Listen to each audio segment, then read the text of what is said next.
Pernahkah kamu melihat sebuah bisnis yang awalnya tampak menjanjikan, ramai pembeli dan bahkan viral di media sosial, tiba-tiba hilang begitu saja dari radar?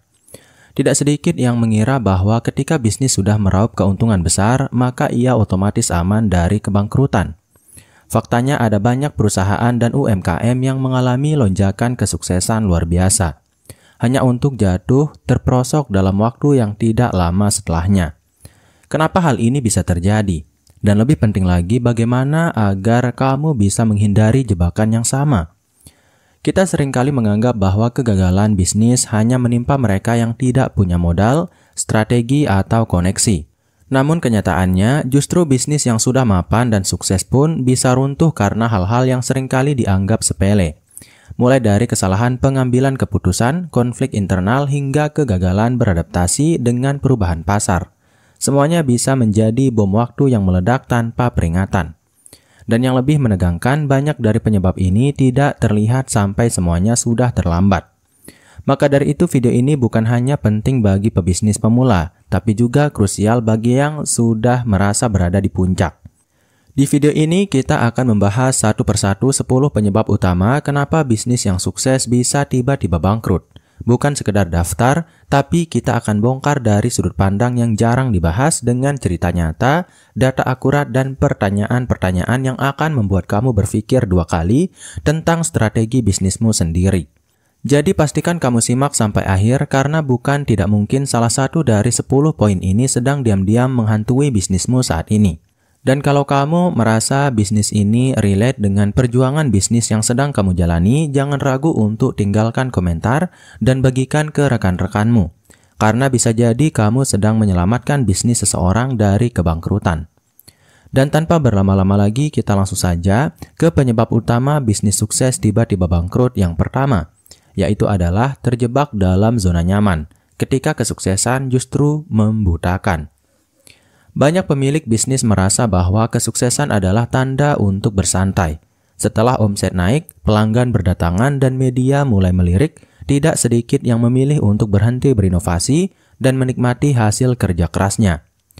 Namun disitulah masalah besar justru mulai mengintai. Saat seorang pemimpin bisnis merasa sudah aman, ia seringkali tidak sadar bahwa pasar terus berubah, kompetitor berkembang, dan kebutuhan pelanggan tidak lagi sama. Dan ketika mereka sadar telah tertinggal, semuanya sudah terlambat untuk dikejar. Kisah klasik ini bisa dilihat dari banyak bisnis besar yang pernah mendominasi pasarnya. Namun kini hanya tinggal nama. Ambil contoh Kodak, perusahaan raksasa di bidang fotografi yang pernah berjaya di seluruh dunia. Mereka begitu nyaman dengan teknologi film yang mereka kuasai, hingga menolak untuk masuk ke dunia digital fotografi yang saat itu masih baru. Ironisnya, teknologi kamera digital pertama justru ditemukan oleh insinyur mereka sendiri, tapi ditolak oleh manajemen karena dianggap mengancam model bisnis utama. Akibatnya Kodak gagal beradaptasi dan akhirnya bangkrut pada tahun 2012. Banyak pelaku bisnis skala kecil dan menengah yang melakukan kesalahan serupa. Mereka terlalu fokus menjaga apa yang sudah dimiliki dan lupa mengantisipasi perubahan. Tidak ada riset pasar lanjutan, tidak ada inovasi produk, bahkan tidak ada pengembangan kualitas layanan. Padahal dunia bisnis seperti medan perang yang berubah setiap hari. Dan siapapun yang diam terlalu lama akan tersingkir, seberapa kuat pun posisi mereka sebelumnya. Kejayaan hari ini bukan jaminan besok masih relevan. Pertanyaannya, apakah kamu juga sedang berada di titik nyaman seperti itu? Apakah kamu merasa cukup dengan pencapaian saat ini hingga tanpa sadar berhenti belajar, berhenti mengevaluasi, dan berhenti memikirkan hal baru? Kalau iya, maka sekarang adalah waktu yang tepat untuk bangun. Kuncinya adalah kesadaran bahwa kesuksesan bukan akhir, melainkan awal dari tantangan yang lebih besar. Dan hanya mereka yang terus bertumbuh yang akan bertahan dalam permainan panjang ini. Kalau kamu pernah melihat bisnis teman atau kompetitor tiba-tiba hilang tanpa kabar, coba cek. Mungkin mereka terlalu lama diam di zona nyaman. Jangan sampai itu terjadi juga pada kamu. Kemudian penyebab yang kedua adalah arus kas negatif meski omset terus naik. Ilusi uang masuk. Banyak orang mengira bahwa selama omset terus naik, maka bisnisnya sehat dan aman. Padahal salah satu penyebab paling umum dari kebangkrutan adalah buruknya manajemen arus kas. Ini yang sering tidak disadari, yaitu omset besar belum tentu berarti uang tunai benar-benar tersedia. Bisa jadi penjualan naik tapi pembayaran tertunda, bisa operasional membengkak, atau pengeluaran harian tidak terkontrol. Dan ketika waktu pembayaran gaji, sewa dan tagihan datang, kas kosong dan bisnis pun lumpuh. Sebuah studi oleh US Bank menunjukkan bahwa 82% bisnis kecil yang bangkrut sebenarnya memiliki potensi pasar yang baik, namun gagal mengelola arus kas. Kasus klasiknya terjadi pada bisnis restoran atau toko retail yang ramai pembeli, tapi semua uangnya habis untuk stok, cicilan alat, atau diskon besar-besaran demi menarik pelanggan.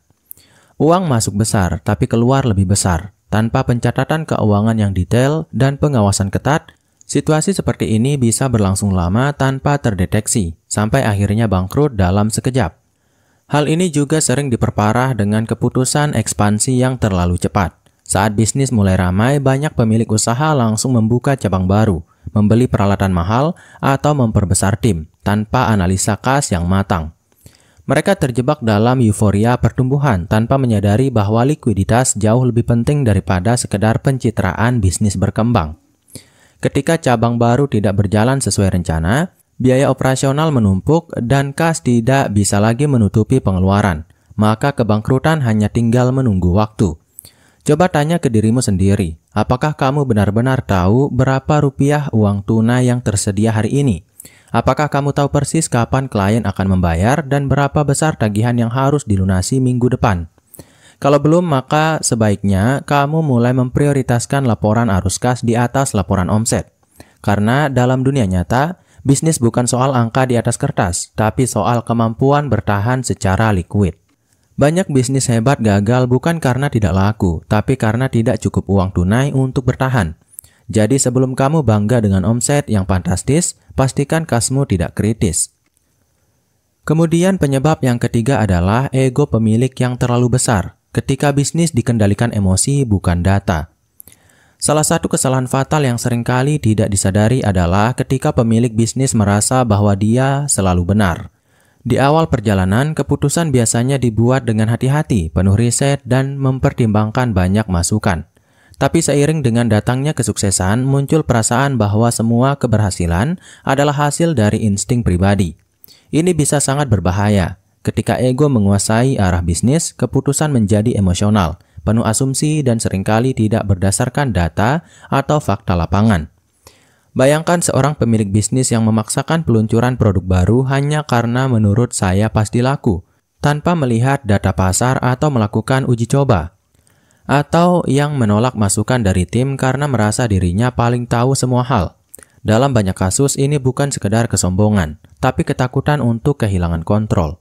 Namun justru ketika bisnis makin besar, seorang pemimpin harusnya lebih banyak mendengarkan, bukan semakin tertutup. Banyak kisah kejatuhan bisnis besar dimulai dari keputusan sepihak yang diambil dengan gegabah. Salah satu contoh terkenal adalah kisah WeWork yang sempat dinilai sebagai startup paling menjanjikan di dunia. Adam Neumann, pendiri sekaligus CEO-nya, dikenal karismatik dan visioner, tapi juga impulsif dan penuh ambisi pribadi yang tak terkendali. Ia melakukan ekspansi besar-besaran, investasi di luar fokus utama bisnis, hingga mencampurkan urusan pribadi ke dalam keuangan perusahaan. Akibatnya, investor kehilangan kepercayaan, valuasi anjlok, dan WeWork gagal IPO pada 2019. Semuanya berakar dari satu hal, yaitu ego yang mengabaikan kenyataan. Di tingkat UMKM, kasus seperti ini juga sering terjadi. Pemilik merasa tidak perlu mendengar feedback pelanggan, tidak mau diaudit, bahkan menolak laporan dari tim keuangan karena dianggap menghambat laju bisnis. Ketika orang-orang di sekitar takut bicara jujur karena pemilik terlalu dominan, maka bisnis perlahan menuju kehancuran tanpa ada yang bisa mencegah. Padahal justru kolaborasi, transparansi, dan keterbukaan terhadap kritiklah yang menjadi pondasi bisnis yang tahan lama. Jadi sebelum kamu terlalu percaya diri karena bisnismu sedang naik, coba tanyakan ke dirimu sendiri. Apakah aku sudah membuat keputusan berdasarkan data atau hanya berdasarkan keyakinan pribadi? Apakah timku merasa aman untuk jujur menyampaikan masalah? Kalau jawabannya ragu-ragu, mungkin saatnya kamu mengurangi suara ego dan mulai mendengarkan lebih banyak.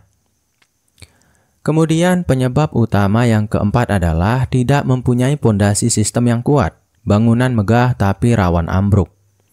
Ketika bisnis mulai berkembang pesat, banyak pemilik usaha langsung fokus pada ekspansi, yaitu tambah cabang, rekrut karyawan, naikkan target penjualan. Tapi ada satu hal yang sering lewat, membangun sistem internal yang kuat dan tahan banting. Sistem di sini bukan hanya soal SOP atau manual kerja, tapi juga tentang struktur organisasi, alur komunikasi, pembagian peran yang jelas, serta dokumentasi proses bisnis yang rapi. Tanpa pondasi sistem yang kokoh, bisnis ibarat bangunan megah yang dibangun di atas pasir, tinggal tunggu waktu sebelum ambruk. Salah satu contoh nyata dari masalah ini sering terjadi di bisnis keluarga atau usaha kecil yang berkembang terlalu cepat. Karena awalnya dikelola sendiri atau oleh tim kecil yang fleksibel. Ketika bisnis membesar, mereka tidak terbiasa mengatur pekerjaan secara sistematis.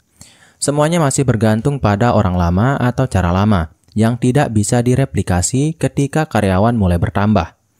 Alhasil muncul kebingungan, tumpang tindih tanggung jawab, dan banyak proses penting yang hanya ada di kepala satu atau dua orang kunci. Jika orang itu pergi atau sakit, operasional langsung kacau. Masalah sistem juga sangat terasa saat bisnis mengalami krisis. Ketika ada masalah pasokan, komplain pelanggan besar-besaran, atau kondisi pasar berubah drastis, bisnis tanpa sistem cenderung panik dan lambat mengambil tindakan. Bandingkan dengan bisnis yang punya SOP, tanggap darurat, struktur komunikasi krisis, dan data yang tercatat rapi. Mereka bisa lebih cepat menyesuaikan diri. Sistem bukan hanya soal keteraturan, tapi juga soal daya tahan.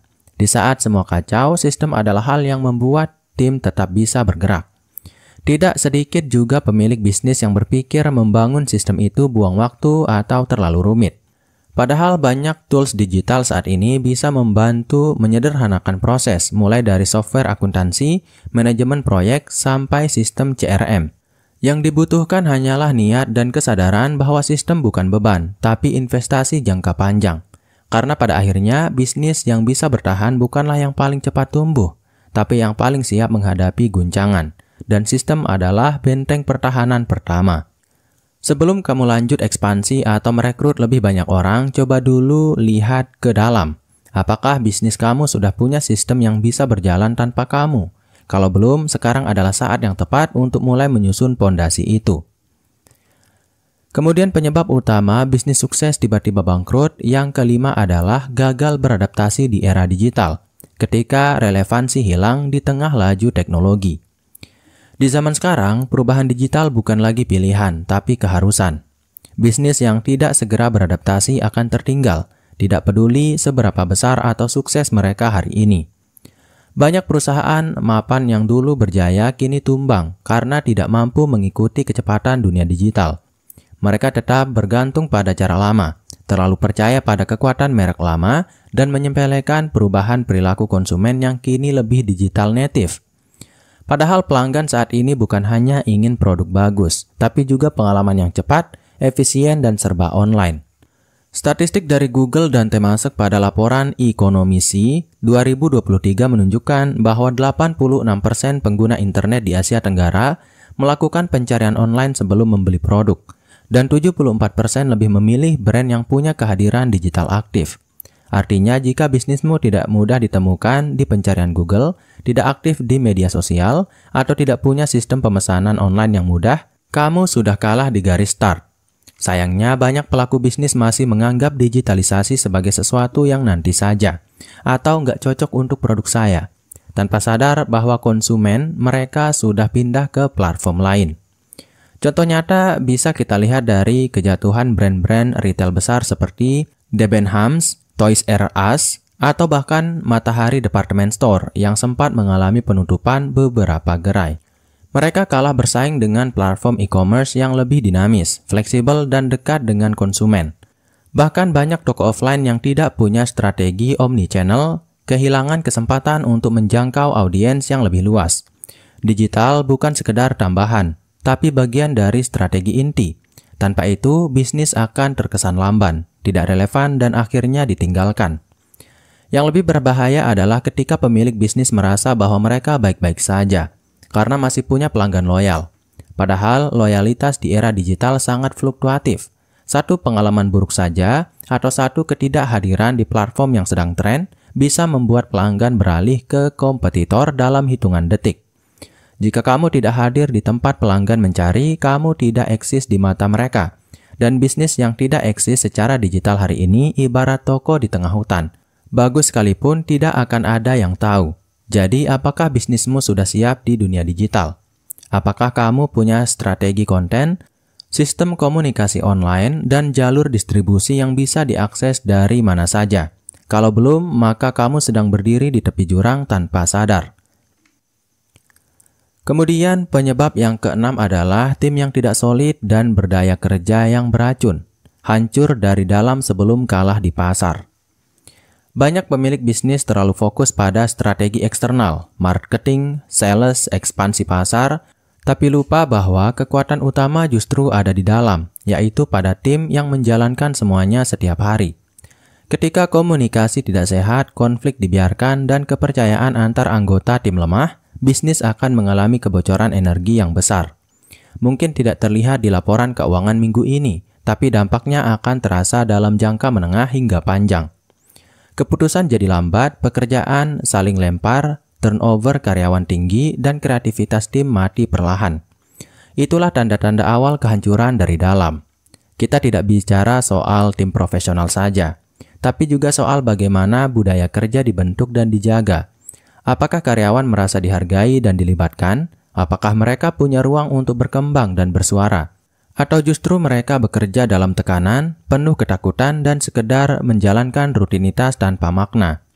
Ketika orang-orang di dalam organisasi tidak merasa memiliki bisnis tersebut, maka mereka tidak akan memberikan energi terbaik. Dan dalam banyak kasus, bisnis yang awalnya hebat bisa ambruk hanya karena kehilangan talenta kuncinya akibat konflik internal yang dibiarkan membusuk. Contohnya bisa kita lihat pada beberapa startup teknologi besar yang gagal bukan karena produk mereka buruk, tapi karena tim internalnya hancur. Studi dari Harvard Business Review menyebutkan bahwa 65% kegagalan startup disebabkan oleh konflik antar pendiri atau ketidakcocokan dalam tim inti. Bahkan di bisnis skala kecil, perpecahan antar mitra usaha sering menjadi pemicu bubarnya usaha. Hubungan yang dulu hangat bisa berubah menjadi arena perselisihan karena tidak adanya kesepakatan nilai, tanggung jawab, dan arah tujuan yang jelas sejak awal. Ini bukan sekedar masalah tidak cocok, tapi soal pondasi kerja yang rapuh. Budaya kerja yang sehat bukan muncul dengan sendirinya. Ia perlu dibentuk secara sengaja melalui kepemimpinan yang terbuka, komunikasi yang jujur, dan sistem kerja yang adil. Pemilik bisnis perlu belajar menjadi pemimpin yang bukan hanya bisa memberi perintah, tapi juga mampu mendengar dan membimbing. Ketika tim merasa dilibatkan dan dihargai, mereka akan menjaga bisnis seolah-olah itu milik mereka sendiri. Tapi ketika mereka merasa diabaikan, cepat atau lambat mereka akan meninggalkan kapal, dan bisnis pun kehilangan nyawanya. Sebelum kamu berburu target baru atau mencari investor tambahan, luangkan waktu untuk melihat ke dalam. Apakah timmu solid? Apakah ada konflik yang kamu biarkan tanpa penyelesaian? Karena sebesar apapun impian bisnis, ia tak akan pernah bisa terwujud kalau orang-orang di baliknya berjalan tanpa arah dan saling curiga. Kemudian penyebab yang ketujuh adalah keputusan besar yang diambil karena tekanan, bukan perencanaan. Dalam dunia bisnis, ada satu momen yang sangat menentukan arah masa depan, yaitu saat mengambil keputusan besar. Sayangnya, tidak semua keputusan diambil dengan tenang dan berdasarkan rencana jangka panjang. Banyak pelaku usaha justru membuat keputusan krusial karena tekanan dari luar, entah dari investor, kompetitor, tren pasar, atau bahkan dari ego pribadi untuk terlihat lebih besar dari yang lain. Akibatnya, langkah yang seharusnya menjadi lompatan strategis justru berubah menjadi jeratan yang menghancurkan bisnis perlahan tapi pasti. Tekanan untuk ekspansi adalah salah satu contohnya. Ketika bisnis mulai populer, banyak pemilik usaha merasa harus segera buka cabang baru, masuk ke kota lain, atau menambah lini produk. Masalahnya keputusan seperti itu seringkali diambil tanpa kesiapan sistem, tanpa studi kelayakan, dan tanpa mempertimbangkan kondisi cash flow. Mereka merasa dikejar oleh opini publik, komentar pesaing, atau ekspansi investor. Padahal bisnis bukan lomba lari cepat. Satu langkah terlalu cepat bisa membuat semua yang sudah dibangun hancur dalam sekejap. Salah satu studi dari CB Insights tahun 2021 mencatat bahwa 35% startup gagal karena kurangnya market fit dan 29% karena kehabisan dana akibat ekspansi yang tidak terkendali. Bahkan perusahaan besar pun bisa jatuh karena ini. Lihat saja kisah Nokia yang dulu menguasai pasar ponsel dunia, tapi kalah karena terlambat merespon tren smartphone dan terlalu lamban dalam mengambil keputusan digital. Mereka bukan tidak mampu berubah, tapi terjebak dalam tekanan menjaga status quo. Ini adalah pengingat keras bahwa keputusan penting sebaiknya lahir dari perencanaan yang matang, bukan dari ketakutan kehilangan posisi. Di bisnis skala UMKM, hal serupa sering terjadi ketika pemilik tergiur ikut pameran besar, ambil pinjaman besar, atau langsung stok barang dalam jumlah besar hanya karena melihat tetangga usaha melakukannya. Padahal setiap bisnis punya konteks yang berbeda. Meniru strategi orang lain tanpa memahami pondasi internal sendiri adalah langkah berisiko tinggi. Dan ketika keputusan itu gagal, dampaknya bisa sangat berat. Dari kerugian finansial, kehilangan kepercayaan pelanggan, sampai kelelahan mental yang membuat pemilik bisnis kehilangan semangat. Sebelum kamu mengambil keputusan penting, entah itu ekspansi, kerjasama strategis, atau peluncuran produk baru, coba tanya, apakah ini keputusan yang lahir dari strategi atau hanya reaksi dari tekanan? Apakah ini langkah yang sesuai dengan kondisi internal bisnismu? Atau hanya demi terlihat sukses? Jangan biarkan tekanan luar memaksamu bergerak terlalu cepat. Karena dalam bisnis bukan yang paling cepat yang menang, tapi yang paling tepat dan konsisten. Kemudian penyebab yang ke-8 adalah terjebak di zona nyaman inovasi palsu. Mengira berinovasi tapi sebenarnya stagnan. Banyak bisnis percaya bahwa mereka sudah berinovasi hanya karena rutin meluncurkan produk baru atau mengikuti tren pasar. Namun apa yang sebenarnya terjadi seringkali berbeda jauh dari definisi inovasi yang sesungguhnya. Inovasi sejati bukan hanya soal memperbarui tampilan atau menambah fitur, melainkan bagaimana bisnis mampu menciptakan nilai baru yang relevan dan bertahan dalam jangka panjang. Ketika bisnis terjebak di zona nyaman inovasi palsu, mereka sebenarnya stagnan dan rentan kalah oleh pesaing yang lebih adaptif. Ambil contoh sebuah perusahaan yang selalu mengeluarkan varian produk baru setiap musim, tapi gagal menangkap perubahan kebutuhan pelanggan yang lebih mendasar. Mereka fokus pada hal-hal superficial seperti kemasan menarik atau promosi besar, tanpa melakukan riset mendalam tentang bagaimana produk tersebut benar-benar memecahkan masalah pelanggan. Ini seperti mengganti cat rumah tapi tidak memperbaiki pondasi yang retak. Dalam jangka waktu tertentu, pelanggan mulai mencari solusi lain yang benar-benar relevan dengan kebutuhan mereka. Data dari McKinsey tahun 2024 menunjukkan bahwa 70% inisiatif inovasi gagal karena kurangnya pemahaman terhadap kebutuhan pelanggan dan dinamika pasar. Angka ini menggambarkan betapa banyak bisnis yang hanya berinovasi di permukaan tanpa menyentuh inti masalah. Jika kamu hanya ikut-ikutan tren tanpa mengaitkan dengan visi dan misi bisnis, kamu beresiko kehilangan arah dan membuang sumber daya yang seharusnya digunakan untuk pengembangan yang lebih strategis. Storytellingnya bisa kita lihat pada kisah Kodak, yang dulunya raja film kamera tapi gagal berinovasi dengan benar di era digital. Mereka memang meluncurkan beberapa produk baru dan mencoba mengikuti tren. Tapi inovasi mereka tidak mengubah fundamental bisnis fotografi yang kini beralih ke digital. Akibatnya perusahaan yang sempat berjaya itu akhirnya bangkrut dan harus memulai dari nol. Kisah ini menjadi pelajaran penting bahwa inovasi tanpa arah jelas adalah jalan menuju kegagalan. Untuk menghindari jebakan ini, penting bagi kamu sebagai pemilik bisnis untuk selalu bertanya, apakah inovasi yang kita lakukan benar-benar menyelesaikan masalah pelanggan? Apakah itu mendukung visi jangka panjang kita? Jangan sampai kamu sibuk berlari di tempat, padahal pesaing sudah melaju jauh ke depan.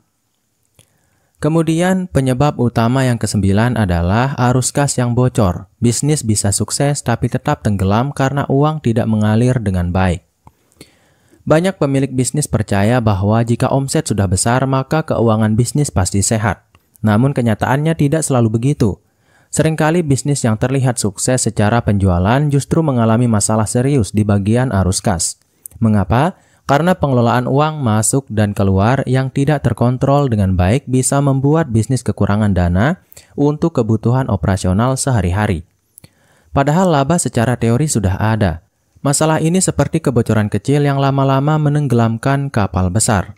Salah satu penyebab utama arus kas bocor adalah ketidaksesuaian antara waktu penerimaan pembayaran dan kewajiban bayar. Contohnya bisnis menjual secara kredit tanpa pengelolaan piutang yang ketat, sehingga pembayaran terlambat atau bahkan tidak pernah datang. Di sisi lain, kewajiban membayar gaji, supplier, dan biaya operasional harus dipenuhi tepat waktu. Jika tidak seimbang, maka meski omset tinggi, bisnis akan kekurangan uang tunai. Ini masalah klasik yang sering terjadi di bisnis yang sedang berkembang cepat tanpa pengawasan keuangan yang ketat. Data dari Asosiasi Akuntan Indonesia menyebutkan bahwa sekitar 60% bisnis kecil dan menengah mengalami masalah arus kas yang berkontribusi pada kegagalan usaha mereka. Ini menunjukkan bahwa pengelolaan keuangan bukan hanya soal untung rugi, tapi juga soal perencanaan dan monitoring cash flow secara real time. Tanpa sistem pencatatan yang baik dan analisis rutin, arus kas akan mudah bocor dan menyebabkan bisnis kesulitan membayar tagihan penting. Cerita dari sebuah toko retail di Jakarta yang harus tutup meski omsetnya besar menjadi contoh nyata. Pemiliknya terlalu fokus mengejar penjualan tanpa memperhatikan piutang yang menumpuk dan stok barang yang berlebihan. Akhirnya uang habis untuk bayar hutang dan biaya operasional, sedangkan pemasukan dan penjualan masih banyak yang belum masuk. Situasi seperti ini membuat bisnis berjalan pincang dan tidak berkelanjutan, sampai akhirnya harus gulung tikar. Untuk itu selalu penting untuk memantau arus kas secara ketat, menerapkan sistem piutang yang disiplin, dan menghindari pengeluaran yang tidak perlu. Ingat, bisnis yang sehat bukan hanya yang besar penjualannya, tapi juga yang lancar perputaran uangnya. Kemudian penyebab utama bisnis sukses tiba-tiba bangkrut yang terakhir atau yang ke-10 adalah gagal beradaptasi dengan perubahan. Saat dunia berubah, bisnis malah diam. Di era digital dan globalisasi seperti sekarang, perubahan terjadi dengan sangat cepat. Tren konsumen berubah, teknologi berkembang, dan cara berbisnis pun bergeser drastis. Namun ironisnya, banyak bisnis yang justru terjebak dalam cara lama dan enggan berubah. Mereka merasa sudah aman dengan cara lama, padahal dunia di luar terus bergerak. Ketika bisnis tidak mampu beradaptasi, perlahan tapi pasti akan tertinggal dan akhirnya tersingkir dari persaingan. Salah satu contohnya adalah banyak toko fisik yang terlambat memanfaatkan platform digital untuk pemasaran dan penjualan. Mereka kehilangan pelanggan ke bisnis yang lebih cepat mengadopsi e-commerce, media sosial, dan layanan digital lainnya. Perubahan ini tidak hanya soal teknologi, tapi juga soal pola pikir. Bisnis harus siap belajar, berinovasi, dan bahkan merombak model bisnis jika diperlukan. Tidak ada ruang untuk stagnansi. Menurut survei terbaru dari McKinsey, 70% perusahaan yang tidak beradaptasi dengan transformasi digital mengalami penurunan pendapatan dalam 5 tahun terakhir. Data ini menjadi peringatan nyata bahwa berdiam diri adalah bentuk kematian perlahan dalam dunia bisnis. Bahkan perusahaan besar sekalipun harus terus-menerus bertransformasi agar tetap relevan dan kompetitif. Cerita inspiratif datang dari Gojek, yang berani berinovasi dari layanan ojek konvensional ke platform super app dengan berbagai fitur tambahan. Keberanian ini menjadikan Gojek salah satu unicorn terbesar di Indonesia. Di sisi lain, perusahaan yang enggan berubah akan kehilangan peluang dan akhirnya kalah bersaing. Adaptasi bukan sekedar pilihan, tapi keharusan untuk bertahan dan tumbuh. Jadi untuk kamu yang sedang menjalankan bisnis, selalu buka mata dan telinga untuk perubahan sekitar. Jangan takut mencoba hal baru dan evaluasi terus strategi yang kamu gunakan. Karena di dunia yang terus bergerak, bisnis yang paling cepat beradaptasi dan belajar adalah bisnis yang akan bertahan. Terima kasih sudah mengikuti video ini sampai selesai. Jangan lupa untuk like, share, dan tulis pengalamanmu di kolom komentar. Sampai jumpa di video berikutnya. Sekian, wassalam.